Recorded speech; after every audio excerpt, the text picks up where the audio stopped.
If you're building on Bubble, plugins are how you extend your app's functionality, from payments to analytics to advanced UI components.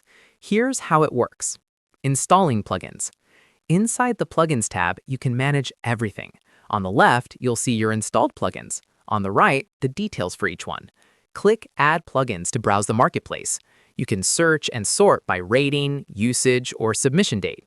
Once installed, click Done, and the plugin appears in your list. Billing. When you subscribe to a plugin, you're not billed instantly. The cost is added retroactively to your next billing cycle for the time the plugin was active. Important note: if you're on a free trial and add a paid plugin, your plan upgrades immediately and you'll be charged right away. If you want to avoid that, wait until your trial ends. If you remove a plugin, you're credited for unused time, so you only pay for the period it was active. You can also switch from a subscription model to a one-time license fee by canceling the subscription and purchasing the license.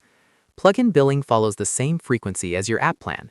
If you're on an annual plan, the plugin will also be billed annually. Configuring plugins.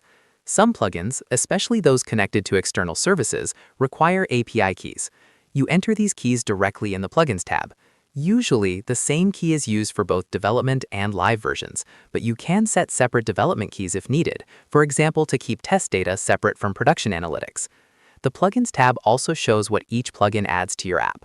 Elements appear in the visual editor, API calls appear in the Get Data from API section, actions appear inside the workflow editor under Plugins.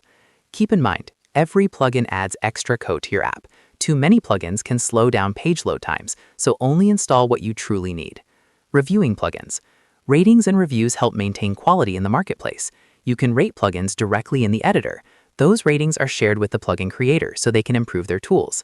In short, plugins are powerful, but use them strategically. They can significantly expand what your Bubble app can do, as long as you manage them wisely.